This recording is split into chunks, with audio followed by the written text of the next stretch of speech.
Welcome back to Brand Theory Studio. I'm so excited for today's video. We're going to be going over WordPress in 2024, getting you comfortable and having the confidence to jump in and get your website and blog started in the new year. We're going to be going through everything WordPress in the beginning of the year here on this channel. So if that's interesting to you and you want to start your blog, you want to start your website, make sure you subscribe because we have so many beginner-friendly videos coming. Today we're going to go through everything on a fresh WordPress install. Like I said, to get you comfortable and confident in getting in here and getting your own website up and running. I have mentioned in a previous video that I am currently rebranding, redoing everything in my business, and that is also for my website. I'm completely redoing my website, bringing everything back to WordPress. I previously was on Showit and still absolutely love Showit, but for the goals that I have for my brand and website, I knew that I needed to be on WordPress. And I'm starting a fresh website, like I said, so I want to show you everything from the ground up. This is a brand new install. I haven't done anything. I have no posts, no nothing. The only thing I did was rename my website title, and I'll show you how to do that, but I've done nothing here. So this is what WordPress looks like when you very first get it installed for on your domain.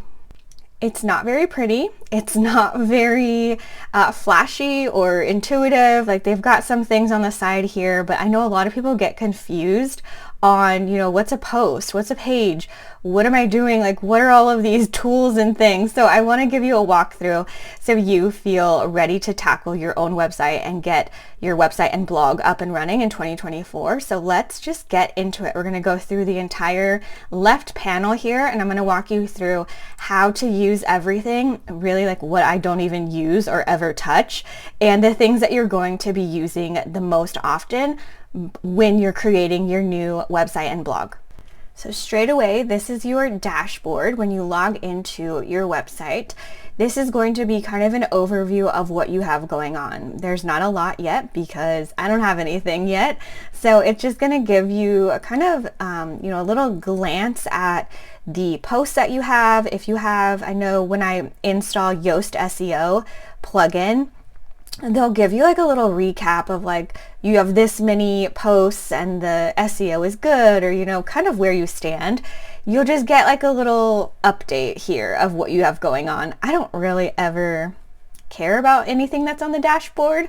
It depends really what kind of website you have and what you need to be notified of, I guess. If you do more e-commerce and you have different orders and things like that, you'll see them kind of pop up here.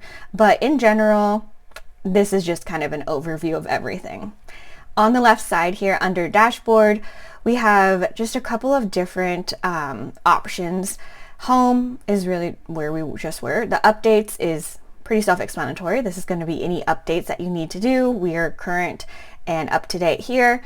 This is where the updates for your theme is also going to be. So if you have a special theme installed, which I will show you in another video, any updates to that theme will show up here, and you'll also get a little notification. There's a red circle with a number in it that lets you know, hey, you have an update available.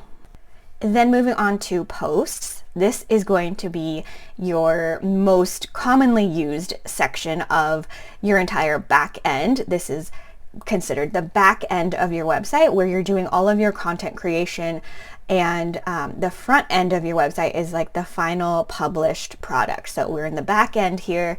This is the post section where you're going to be creating all of your blog posts. Pretty self-explanatory. They've got different options for adding a new post, creating different categories, tags. I personally don't ever use tags. That's just me. You can help yourself to stay organized, but it really is all about the categories when it comes to creating your posts and organizing your website for the end user, making it really clear and organized for them so they can choose, whatever category they want to explore further. You always want to make sure you're categorizing your posts. If we go in here, It's pretty easy and basic. You're just going to create the different category that you want to add. The slug will automatically just be the name that you put in if there's a space. So example space, you'll see the new category and you'll see the slug show up here because there is a space in between the two words. There's just going to be a dash in between, but normally the category is just going to be the name of the category. So this is the slug. This is basically the URL that's going to populate. So if we view this, it's going to be my website / category / whatever you've just created that category name. So there it is there. Super easy. Like I said, really useful when it comes to categorizing your blog posts because you should have some sort of organization within your website. You want to make sure you're always categorizing everything or else it's just going to become a big mess and won't be user friendly. So that's the categories post here. If we go to add new post, I'm going to do a whole separate video diving into in depth how to add a new post, but this is it here. It's pretty basic, your title, and then you'll start to create, your entire post that you want to write on your website. There are obviously a bunch of settings and things, like I said, we'll go into in another video, but this is just a quick overview, and that is going to be your post section. The media, moving down on the left, is where all of your images and any files that you upload are going to show up here. So your media library is a very important part of your website. It's going to be all of the photos, the PDFs if you're doing any sort of freebies or maybe like a printable or something and you want to host it on your website. You would upload your PDF here, and then you would get provided a URL to share with someone so they can go ahead and access your PDF. We can talk about that in another video, but any sort of media that you host on your website will be in here. So most often it's going to be just your photos. I'll just show you a quick little example here. I have one of my actual YouTube thumbnails that we just did that I'll upload here, and this is where you're also going to be able to create some SEO kind of juice in here. So they have the alternative text option. If you want to add a caption, I typically don't, but you'll do the description and then the title of your image itself. And like I said, anything that you upload in this media library section, it's going to provide a URL. So if you upload a PDF, you will be able to grab the URL. So if we copy this, come over here and paste it in, this is the file on your website. So you'll see my domain name at the beginning, and this is the URL that this image is hosted on. So we can go ahead and take this image and put it anywhere on our website. But if for whatever reason you needed the URL, there it is right there. That's really, like I said, useful when it comes to PDFs or documents for people to download. Then moving down, we have our pages section. The pages are going to be for static pages on your website that don't really change very often. So this is things like your home page, your about page, your contact page, all those really like basic pages of your site that you're going to put up information and really not add a lot to.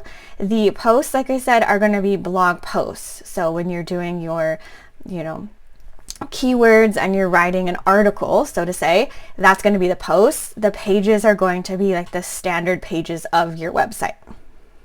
And this looks very similar to the post section.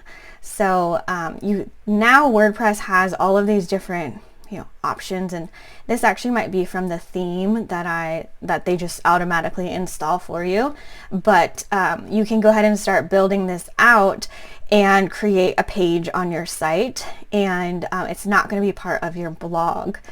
The blog is under the posts. These are just like standalone pages.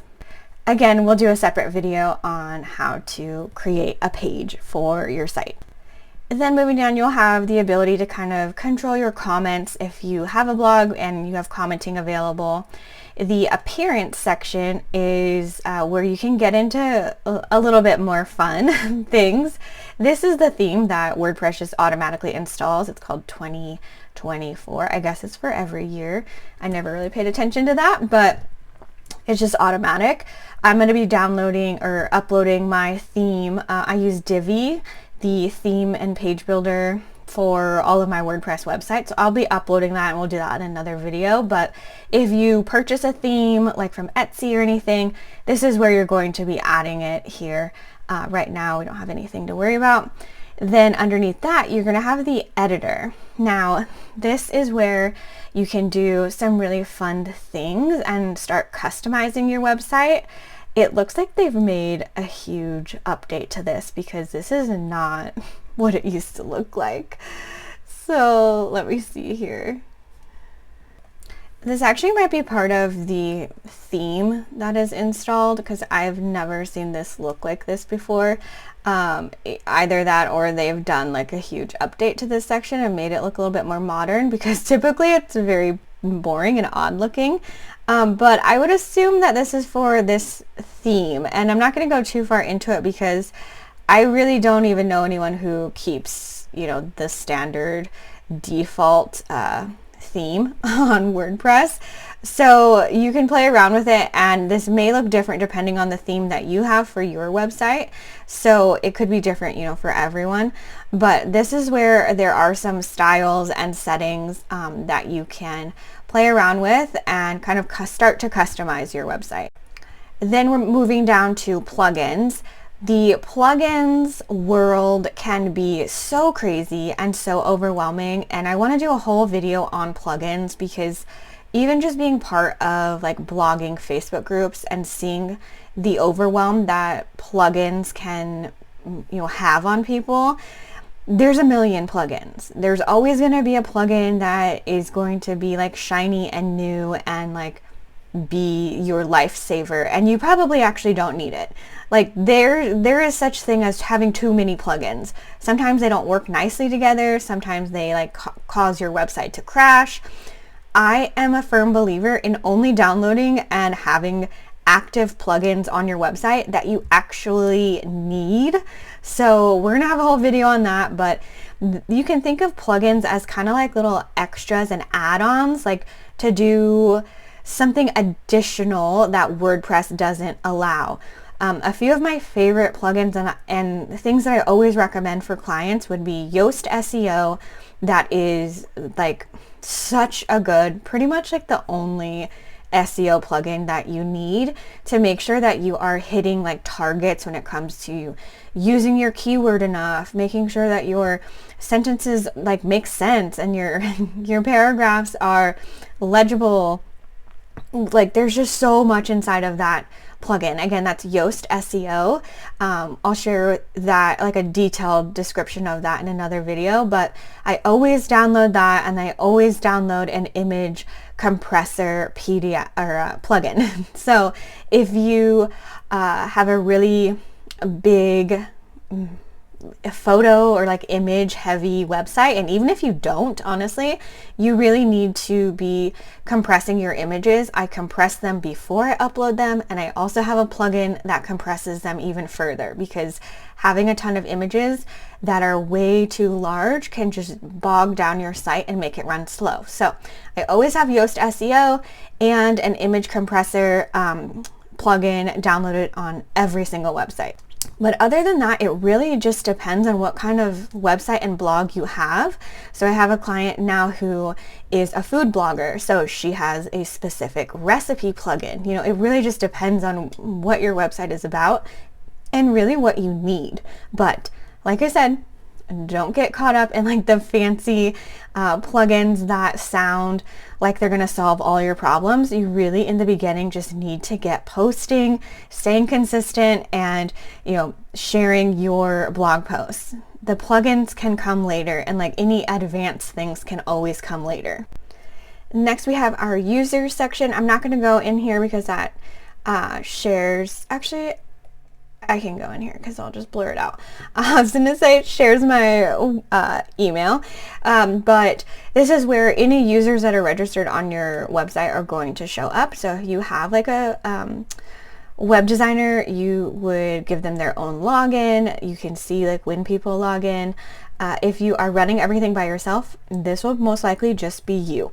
So not a whole lot in this section, but if you have someone like a VA or like an assistant or someone, you can add them in here, give them their own login, and you can also set different kind of levels of access. So if you don't want them to be able to have access to everything, you would do that inside here and like add in a new user and just create all of that, those like parameters right inside here. Moving down, we have tools. This is not an area that you're probably really going to be messing with. I know I don't really go into tools a lot. There are things like importing if you had a blog previously, or if you have like saved things that you need to upload to your site, you can do that here. If you ever want to export, all of your posts or pages, you can do that here. There are just different things. It'll kind of try and help you out here in the site health. I don't have anything yet, so we're just not going to see a lot going on here. And yeah, different options to export, but like I said, I really don't ever go into tools. Maybe like just to export things, to save, just in case, but this is not a section that you're probably going to be going in a lot. Then we have our settings. Settings is where you're going to find a lot of the kind of like random things. So like I said at the very beginning of this video, I did change like my site title. So that's where you're going to change that. And the tagline. So I have my tagline of create a brand you love. So when we go on to the website, you'll see at the top here, we have changed the site. So now it says Brand Theory Studio, create a brand you love. And again, we did that here in those first two. Then we have the just kind of basic information, your admin email. Here, whether or not you're going to let anyone register, I highly suggest you do not let anyone register on your website unless you have like a membership website. You can change the format of your dates, the time, all of this, different sort of setting things inside of here. And if you move down on the left side, you'll just get some different sort of settings and abilities inside of here. So on your blog, the default post category is currently set to uncategorized, and you'll see the little fake categories that we just added here. But if you have a category that you always want everything to go to, you can do that here, because if you forget to categorize something, it will go to uncategorized, and that's not a fun category to have on your website. So you can change that. You would just add in a new category in the post section here, and then come into your settings under writing and choose your new default. So again, a bunch of different things here. I don't really mess with any of these. The only other thing that I would mess with, you can choose the static page option here. This is also can be determined inside of your theme. I know my theme has the ability for me to like set something as a home page, blah, blah, blah. More here for discussions. You can check, any sort of different settings that you want. I honestly don't really mess with any of this stuff. If you have a lot of comments, you may want to hold the comments to be approved. I would recommend that, or else you might get a bunch of spam. Media, you can change the settings of the sizes. What does thumbnail size mean on your website? Does it mean 150 by 150, or do you want to change that? So you can go ahead and make changes here, but honestly, I really don't mess with any of this. I do change the permalinks structure. So I do not want my blog posts to have, this is the default, all of this information. No, thank you.